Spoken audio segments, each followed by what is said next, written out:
হুজুর আসসালামু আলাইকুম। সন্তান সনাতন ধর্মের মানুষ যদি সালাম দেয় তাহলে কি সালামের জবাব দেওয়া যাবে? না, দিলে ওয়ালাইকুম, বাস এই পর্যন্ত। ওয়ালাইকুম।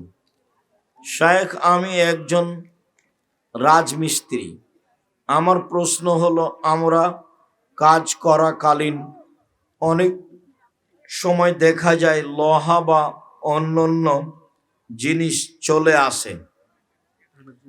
এখন কথা হলো, দানের জন্য ছেলেগুলো ভিতরে আছে, অবশ্য একটু খেয়াল করবেন। মানে আমি বুঝতে পারিনি, আগে ছেলেগুলো পাঠালে পরিবেশটা ভালো থাকতো। এখন কথা হলো, যত বাড়িতে কাজ করা পড়েছে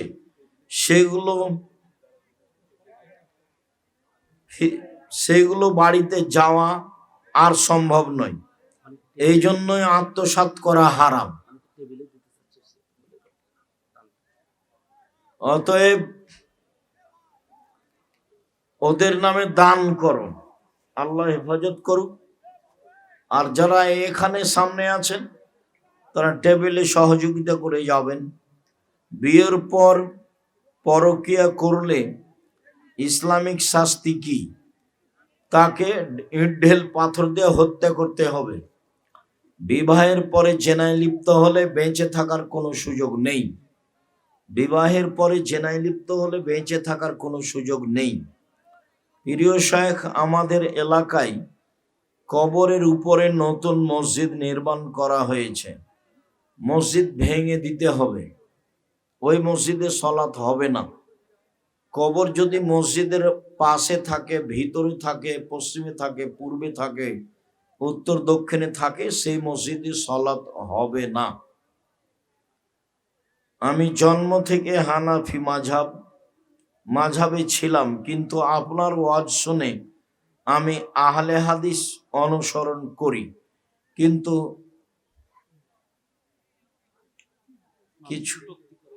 কিছু মানুষ কটূক্তি করে, করুক, ধৈর্যের পরিচয় দাও। শ্বশুর বাড়ি থেকে 10 লাখ নিয়ে এখন ব্যবসা করে 20 লাখ হয়েছে। ওই যৌতুক 10 লাখ ঘুরিয়ে দিলে বাকি 10 লাখ টাকা এখন কি হালাল হবে?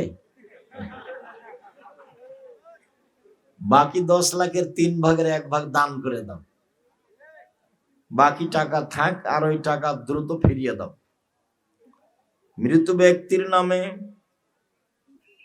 তওয়াফ করলে সে কবরে নেকি পাবে? জি না। হজ করতে গিয়ে কোনো মানুষের নামে তওয়াফ করলে কাবিরা গুনাহ হবে, বিদআত, মহাপাপ হবে। এক সফরে একটাই উমরা, একাধিক উমরা করলে বিদআত হবে, হজটাই বাতিল। আর তওয়াফ কারো নামে চলে না, ব্যক্তিগত নেকি। এক মহিলা স্বামী ও ছেলে মক্কায় চাকরি করে। সে মহিলা অন্য মহিলাদের সাথে গিয়ে স্বামীর সাথে উমরা করতে পারবে কি? না, মাধ্যম যাওয়ার সময় মাহরাম লোক লাগবে, তার স্বামী বা তার ছেলেরা নিয়ে যাবে, মহিলা যেতে পারবে না একাই। বক্তা ও শ্রোতার পরিচয়ে তাফসির কি মিথ্যা হতে পারে? মমর্ষ হতে কবর পর্যন্ত। খুঁজো, বইগুলো সংগ্রহ করো। হুজুর, আমার প্রশ্ন হলো, কোনো বিপদ হলে আল্লাহ যে সবকিছু ঠিক করে দিতে পারেন তা আমার মনে হয় না। আল্লাহর উপর আমার ভরসা আসে না।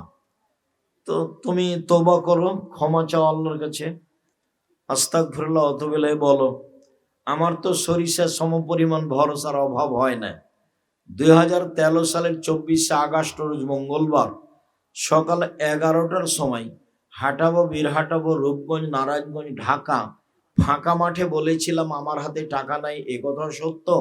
এখানে প্রতিষ্ঠান গড়বে, একথা সত্য। ইনশাল্লাহ গড়বে। সেই প্রতিষ্ঠানে এখন 100 বিঘা জমির উপরে। বলো তো, আমার আল্লাহর ভরসা ত্রুটি থাকলে হবে? তো তোমার ইমানের দুর্বলতা, তওবা করো তাড়াতাড়ি, বাঁচার চেষ্টা করো। সালাতে বসলে বাজে নোংরা চিন্তা আসে, নাউজুবিল্লাহ বলো, তাহলে ধীরে ধীরে কেটে যাবে। বাচ্চার সপ্তম দিনে আকিকা দেওয়া সামর্থ্য ছিল না, আর আকিকা দেওয়া যাবে না। 7 দিনের পরে আকিকা নেই, 14 দিনে আকিকা নেই, 21 দিনে আকিকা নেই, জীবনে একদিন আকিকা নেই। 7 দিনের আগে বাচ্চা মারা গেলে আকিকা হবে না।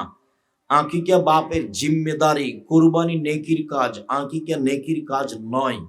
আকিকা বাপের জিম্মেদারি, আকিকা বাপের দায়িত্ব। আকিকার গোশত মানুষকে দিতে হবে এমন বিধান নেই, কুরবানির গোশত দিতে হবে। আকিকার গোশত ব্যক্তিগত ব্যাপার, কানা ন্যাংড়া ছাগল যেটা হোক হলেই হলো। উট দিয়ে আকিকা চলে না, গরু দিয়ে আকিকা চলে না। সামর্থ্য থাকা সত্ত্বেও স্ত্রীর দেনমোহর পরিশোধ করতে স্বামী অনীহা করে। দেনমোহর হলো ঋণ, বিচারের মাঠে নেকি দিয়ে বুঝিয়ে দিতে হবে। অতএব এখনই মোহর দিয়ে পরিশোধ করতে হবে, এখনই। যদি তোমার বাপ না দিয়ে থাকে তাহলে তোমার বাপের পক্ষ থেকে তোমরা তোমার মাকে মোহর দিয়ে দিও, নইলে বিচারের মাঠে তোমার বাপের কাছ থেকে নেকি নিয়ে নিবে তোমার মা। মহিলা মানুষ এতেকাফের মানত করেছে এবং তখন সে জানতই না মহিলাদের এতেকাফ নেই। মহিলাদের এতেকাফ আছে জুমা মসজিদে। যদি জুমা মসজিদে এতেকাফ করতে না পারে তো মানত করেছে, এর জন্য 10 জন ফকিরকে 12.5 কেজি চাউল দিয়ে দিবে, 1.25 কেজি করে, তাহলে ঝামেলা থেকে মুক্ত হয়ে গেল। মানত মেরেছে, পূরণ করতে পারছে না, তাহলে কি করবে? 10 জন ফকিরকে 1.25 কেজি করে চাউল দিবে। কিছুদিন আগে আমার বাবা মারা গিয়েছে, কিন্তু আমার মায়ের দেনমোহর দিয়ে যাননি, তোমরা দিয়ে দাও তাড়াতাড়ি। আরে কৌশলে মাপ ছাড়ো। যদি মুসলিমেরা জান্নাতে যাবে, তাহলে আমাকে অন্য ধর্মে পাঠানো হলো কেন? তুমি এখন জ্ঞান হয়েছে, ফিরে আসো, তুমি ডবল নেকি পাবা। অন্য ধর্ম থেকে ধর্মে এসেছো, ডবল নেকি পাবা, মান বেড়ে যাবে। আসসালামু আলাইকুম, আল্লাহর জন্য আপনাকে ভালোবাসি। এক সময় আপনাকে গালি দিতাম, আমার ভুল বুঝতে পেরেছি, আমাকে ক্ষমা করবেন। তোমাকে ক্ষমা করলাম, জাযাকুমুল্লাহ। বাংলাদেশ সেনাবাহিনীর চাকরি হালাল না হারাম? ত্রুটি যুক্ত, পরিষ্কার নয়, বেঁচে থাকা ভালো। আসসালামু আলাইকুম হুজুর, কেউ যদি ভুলক্রমে কারো কোনো জিনিস বা টাকা পয়সা চুরি করে ফেলে, তাহলে কি তওবা করলে বা সদকা করলে আল্লাহ ক্ষমা করবেন? চুরি আল্লাহর সাথে জড়িত পাপ, কথাটা স্পষ্ট হয়নি তখন, মানে সুদ মহাপাপ, কিন্তু ক্ষমা চাইলে ক্ষমা হয়ে যাবে। দোকানে বসে বদনাম করেছি, এটা ক্ষমা চাইলে ক্ষমা হবে না, ওটা মানুষের সাথে জড়িত পাপ।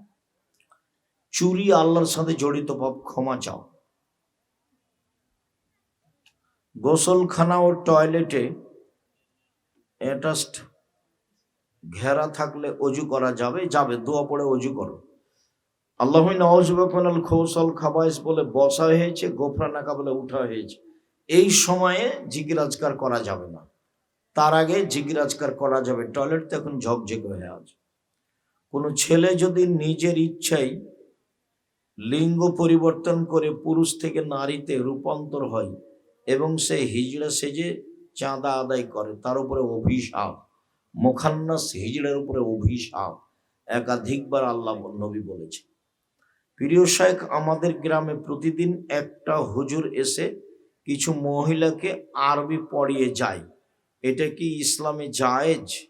যদি অনেকগুলো মহিলা থাকে, পর্দা বজায় রাখে, তাহলে পড়াতে পারে, এবং কি পড়াই সেটা দেখতে হবে তার আকীদা ঠিক আছে কিনা। আমি একটি মেয়ে একের পর এক সূরা তেলাওয়াত করার সময় প্রত্যেকবার কি আসসালামু আলাইকুম, আউযুবিল্লাহ, বিসমিল্লাহ পাঠ করতে হবে? প্রথমে আউযুবিল্লাহ পড়তে হবে, আর পরে সূরা পরিবর্তন হলে বিসমিল্লাহ, সূরা পরিবর্তন হলে বিসমিল্লাহ, এক সূরা থেকে আর এক সূরা গেলে বিসমিল্লাহ, মধ্যে বিসমিল্লাহ চলে না। সালাতরত অবস্থায় এদিক ওদিক দেখলে কি সালাত হবে, নেকি কম হবে? যে সালাত আদায় করে না তার সাথে বসে খাদ্য খেলে নাকি 70 বছরের ইবাদত নষ্ট হয়, কথাটি মিথ্যা। চোখ বন্ধ করে সালাত আদায় করলে কি সালাত হবে? চোখ বন্ধ করে সালাত আদায় করা নিষেধ। শুদ্ধ দোয়া কুনুত কোনটি দয়া করে জানাবেন? আল্লাহুম্মা হদিনি ফিমান হাদাইতা ওয়া আফিনি ফিমান আফাইতা ওয়া তাওয়াল্লানি ফিমান তাওয়াল্লাইতা। এটা হলো কুনুতের দোয়া। কোনো দিন কেউ যদি কোনো দিন দোয়ায় কুনুত পড়তে চায় তাহলে বেতের সলাতে পড়বে। বেতের সলাত পড়লেই দোয়ায় কুনুত পড়তে হবে, এই কথা মিথ্যা। কেউ যদি কোনো দিন দোয়ায় কুনুত পড়তে চায় তাহলে বেতের সলাতে পড়বে।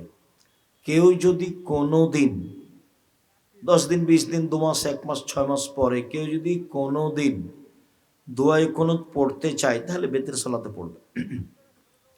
হুজুর, আমি বেকার, বিয়ে করার জন্য মেয়ে দেখতে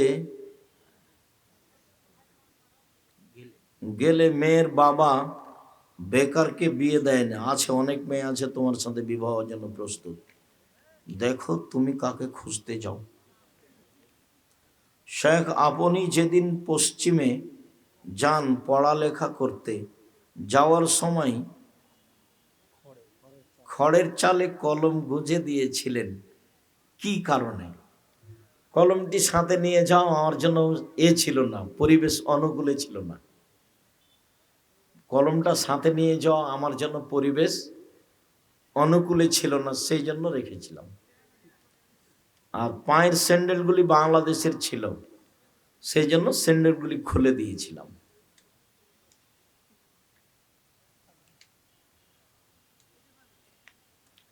মসজিদের মাইকে মৃত ব্যক্তির খবর প্রচার করা নিষেধ। মাইকিং করে মৃত ব্যক্তির খবর প্রচার করা জাহেলিয়াত, হারাম।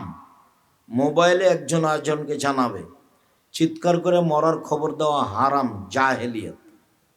শেখ, আমার প্রশ্ন হলো, জামাতে ইসলাম, আমি একটি জমি ক্রয় করেছি, দলিল হয় নাই, বিক্রেতা মুসলমান, নিঃসন্তান, তাহার মৃত্যুর পর তাহার ওয়ারিশগণ জমি দলিল করে দেবে না, জমি নিয়েছে। ওয়ারিশগণ নিজেকে ধর্মপ্রাণ মুসলমান দাবি করেন। কিছু তোমার প্রমাণ থাকতে হবে, নইলে তো এখন তোমার জমি চলে যাবে, এটাই ঠিক। প্রমাণ দিয়ে নেও, যদি না দেয় তাহলে তারা জুলুম করছে।